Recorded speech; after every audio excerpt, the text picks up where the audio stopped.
오늘 핫3입니다. 첫 번째 주인공은요. 박정희 전 대통령 당시에 목 따러 왔다라는 말을 해서 전 국민을 충격에 빠뜨렸던 북한의 무장공비. 그러나 이 대한민국 체제에 전향을 했고 귀순을 하면서 북한과 관련된 밀접한 고급 정보를 많이 제공한 것을 인정받았고 또 이 대한민국의 안보와 북한의 현실을 알리기 위해서 부단히 많은 노력을 했던 목사님으로 변신하면서 삶을 살았던 김신조 목사가 별세했다라는 소식입니다. 자, 일단 그때 당시 사건을 좀 보시죠. 68년 1월 17일 김신조 등 31명이 휴전선을 넘어 남하했습니다. 지금은 이제 부암동이죠. 당시 이제 새검정 고개, 청와대 바로 뒤편이죠. 새검정 고개로 침투를 해서요. 창의문 통과를 시도했고요.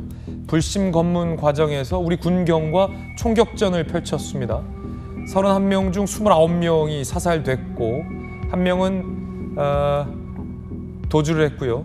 김신조 씨만 생포가 됐습니다. 자, 도주한 이 박재경은 북한으로 귀환해서 총정치국 부총국장까지 승진을 했습니다. 김신조는 생포 이후에 우리나라로 이제 귀순을 했고요. 그 과정에서 많은 북한과 관련된 은밀한 정보를 우리 측에게 제공을 했습니다. 이 체포 직후 영상도 좀 저희가 한번 찾아봤고요. 그때 당시 상황에 대한 이 김신조 씨의 이야기도 준비되어 있습니다. 들어보시죠. 미군 그 정부들이 사단물기를 만들어 놓은 거, 그 가해를 절단해왔으니 그걸 넘어와서 그다음에 임진강 건너기 전에 청와대 내부에 있는 박정희 대통령을 모아 자를 거하고 그다음에 그 수하에 있는 간부들을 총살하기로 임무를 받았습니다.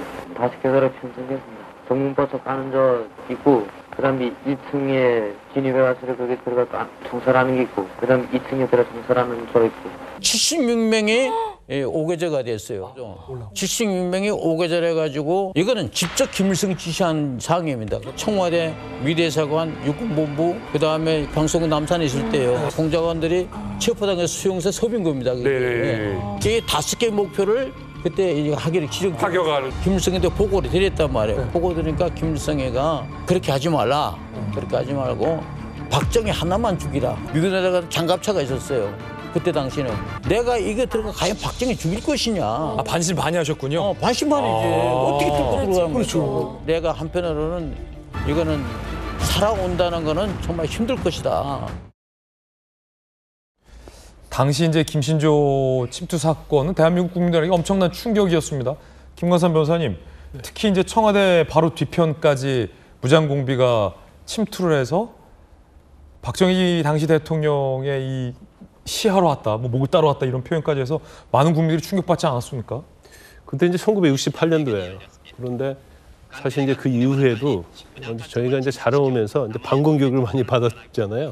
그때마다 나오는 얘기가 바로 김신조 일당이 뭐 그런 얘기를 굉장히 많이 해요. 그래서 어느 정도 연세 있으신 분들은 김신조 이름을 다 알고 있습니다.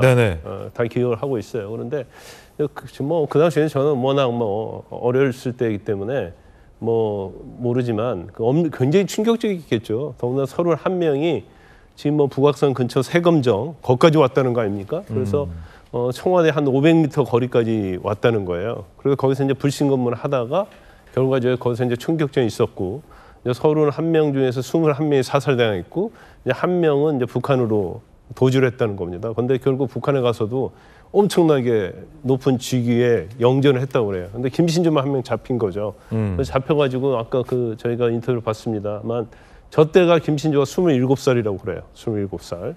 그래서 그 당시에는 굉장히 충격적이었고 어떻게 보면 이제 박정희 전 대통령 때 이건 이제 안보랄지 아니면 이제 어떤 정권과 관련된 부분에 있어서도 상당히 도움을 주는 호재였어요. 그래서 이걸 좀 이용을 좀 했다 이렇게 볼 수가 있고 그러면서 이제 전국 안보강연 다니고 그냥 그러면서 이제 반공에 대한 이제 투철한 의식을 많이 이제 불어넣었었죠. 그런데 저는 뭐 목사든지를 몰랐어요. 전에 그 이후에 뭐 총살당하지 않았냐 이제 그런 생각을 가지고 관심 없게 봤었는데 결국 보니까 이제 그 이후에도 본인이 정신적으로 엄청 시달렸더라고요. 그러니까 자신들의 부모 가족들은 북한에 남아 있었을 거 아니에요. 근데 뭐 북한에서 가만두겠습니까? 엄청난 뭐 결국 고초를 겪고 이제 사망하고 이제 그러다 보니까 정신적 혼란을 겪고 그러다가 또 부인을 잘 만나서 다시 회개하고 그런 이제 목사길을 걷고 이제 그러다가 결국 안보 관련된 뭐 교육도 굉장히 많이 강사로서 돌아다녔다고 합니다. 네. 많이 해서 영향을 많이 미쳤다고 합니다. 그래서 일단 뭐 어떻게 보면 역사의 한 페이지였던 사람이 이제 돌아가신 거죠. 대한민국의 어떤 이 안보에 대한 인식을 완전히 뒤바꾼 그 계기를 제공한 이 장본인이 바로 이 김신조 씨입니다. 청와대 이 뒷길에는요, 당시 김신조 등 무장공비 일당이 우리 대한민국을 침투했던 이 김신조 루트가 몇 년 전에 개방이 됐습니다. 개방이 되자마자 제가 직접 김신조 씨와 그 김신조 루트를 걷고 왔었는데요. 그때 영상 함께 보시죠. 김신조라는 사람에게는 여기가 정말 잊을 수 없는 장소죠. 그래서 안에 완전 무장하고 위에다 바바를 코드 있고 네. 그리고 이제 이게 사문고개를 넘는 거죠. 청와대에 들어가는 길은 그때 당시 이 길밖에 없었어요. 청와대 여기 되게 가깝잖아요, 바로. 예. 여기서 그때 경찰들이랑 맞닥뜨렸나요? 이 검문소에 순경이 이제 두 명이 있었죠. 예. 어디냐 하더라고. 네. 어디 갔다 오느냐. 지금 저기 나타나 그 작전에 갔다 온다. 그랬죠. 요 길이 어떤 루트였어요? 이게가 이북으로 들어가는 복귀로. 지금도 청와대 뒤편에 가면 이 김신조 루트가 그대로 있습니다. 그러니까 북한으로 가는 복귀로, 그다음에 청와대로 가는 침투로, 그다음에 만약에 발각됐을 때 각자 은신하면서 흩어져서 이북으로 복귀하는 그 길까지 다 보존이 돼 있는데 지금은 뭐 천혜의 자연환경 속에서 트레킹하고 산책하기 굉장히 좋은 장소가 됐는데 홍 대표님, 김신조 사건 이후에 대한민국에 바뀐 점들이 참 많잖아요. 많이 있습니다. 우리 그 대테러 작전 있잖아요. 적의 비정규군이나 간첩이 했을 때 후방에 침투했을 때 작전이 진돗개 발령하지 않습니까? 우리나라 이 대테러 작전의 모든 그 가정과 이 전술이 바뀌는데 결정적인 이유였어요. 왜냐하면 당시 여러 차례 방어선을 쳤는데 다 뚫렸습니다. 다 왜 뚫렸냐? 뚫렸다. 하나였습니다. 속도. 너무 빨라서. 네, 너무 빨라. 우리가 방어선을 친 우리 그 군경이 방어선을 친 데를 이미 넘어선 거예요. 그러니까 그때 그 속도가 상상할 수 없는 정도로 빨랐기 때문에 이후에 북한의 그 비정규군 침투에 대한 작전 개념이 완전히 바뀌었고요. 그리고 두 번째는 당시 이 사건이 나고 나서 미국은 한반도에 전쟁이 날까봐 이 사실 박정희 정권을 되게 압박을 했습니다. 미국이 되게 걱정했다. 그렇습니다. 한반도 전쟁이 일으킬까봐 우발적으로라도. 치고 들어갈까봐 우리가. 예, 그렇죠. 우리가 보복을 할까봐요. 예. 그래서 이 정규 작전을 할 수 없었고 그래서 나타난 게 우리 영화로 알고 있잖아요. 실미도 사건이. 실미도 부대. 예, 실미도 사건이 이 사건과 연관이 있습니다. 자, 우리도 가만히 있을 수 없다.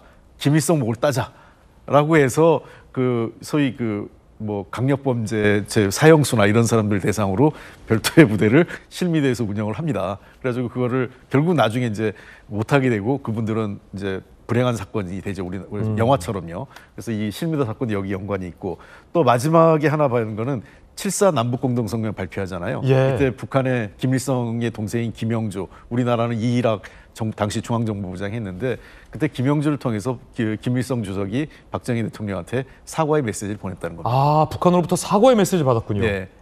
그런 역사적인 사건입니다. 김신조 사건 이후에 바뀐 점들이 상당히 많습니다. 주민등록, 지금의 주민등록이 저때 생겼다고 합니다.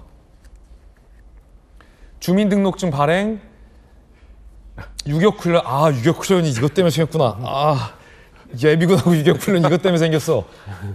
이제 알았네요. 광화문의 이순신 장군 동상이 저것 때문에 저 사건 이후로 건립이 됐고요. 이 북한 무장공비의 침투를 막기 위해서 지금은 굉장히 드라이브 코스로 아름다운 북악 스카이웨이가 건설이 됐고 육군 3사관 학교가 창설이 됐고 정군 복무기간이 6개월 연장이 저것 때문에 연장됐구나. 아니 근데 굉장히 흥미로운 게 주진우 의원님, 네. 이 주민등록증이 발행됐다라는 게 참 네. 흥미로워요. 그러니까 네. 누가 간첩이고 누가 이제 우리 국민이고 주민인지를 분간하기 위해서 주민등록증이 저때 발행됐는데 지금은 뭐랄까 우리 대한민국 국민들에게 굉장히 자부심이잖아요. 네. 주민등록증이 나왔다라는 맞습니다. 것. 네. 그리고 아이가 태어나면 우리 아이를 주민등록으로 이제 등록을 한다. 네. 탈북을 하신 분은 대한민국 주민등록증이 나온다라는 거 굉장히 감격스러운 상징인데 네, 네. 저때 만들어진 군요. 저도 이번에 처음 알았네요. 네. 저희는 지금 이제 주민등록증 체제가 외국인 등록증부터 해서 이제 완전히 체계가 완비됐거든요. 근데 아마 그때 불신 검문을 통해서 이제 간첩을 적발하다 보니까 아마 저런 식으로 신문 때 자기의 신원을 정확히 확인할 수 있는 수단이 이제 도입된 것으로 보여지고요. 저는 저 사건을 보면서 이게 이제 물리적인 침투지 않습니까? 물리적인 침투 상황에서 국민들이 그 위험성을 직감해서 이제 저런 많은 제도 개선이 있었던 건데 지금 대한민국 안보도 사실 눈에 보이지 않아서 그렇지 굉장히 위협받고 있는 상황에 대한 좀 인식을 저희가 해야 될 것 같아요. 특히 지금 공공기관만 하더라도 북한의 해킹 침투에 노출되지 않은 공공기관이 없거든요. 가끔 많은 개인정보들이 그런데 해킹을 통해서 노출되기도 하고 민노총 같은 큰 조직에도 지금 핵심 간부들이 또 간첩죄로 지금 최근까지 재판을 받고 있는 상황이고 또 더 심각한 것은 이제 우리나라 산업들이 다 중국에 따라잡히고 있는데 이런 부분도 산업 스파이라고 하죠.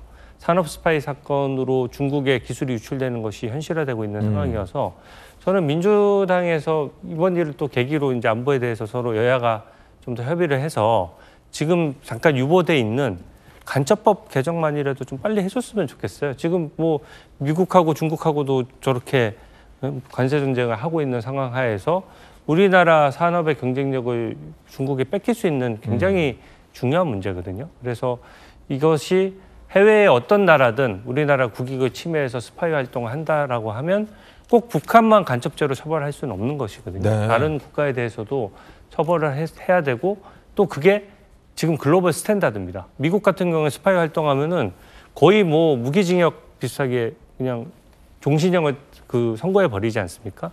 우리나라도 그런 대응적 조치를 하지 않으면 잘못하면 안보나 국익이 뚫릴 수 있다 이런 우려가 됩니다. 예, 그 청와대 뒷길에 있는 이 김신조 루트를 산책하다 보면 큰 바위에 구멍 자국이 막 지금도 나 있는 게 보입니다. 그 구멍 자국이 뭔지 제가 김신조 씨에게 직접 물어봤었는데 이 동료 북한군이 북으로 퇴각하다가 우리 군이 이 퇴각을 저지하기 위해서 쏜 이 총탄의 흔적이 아직도 그 청와대 뒷길 그 루트에는 남아 있습니다. 관심 있으신 분들은 한번 다녀오시는 것도 좋을 듯합니다.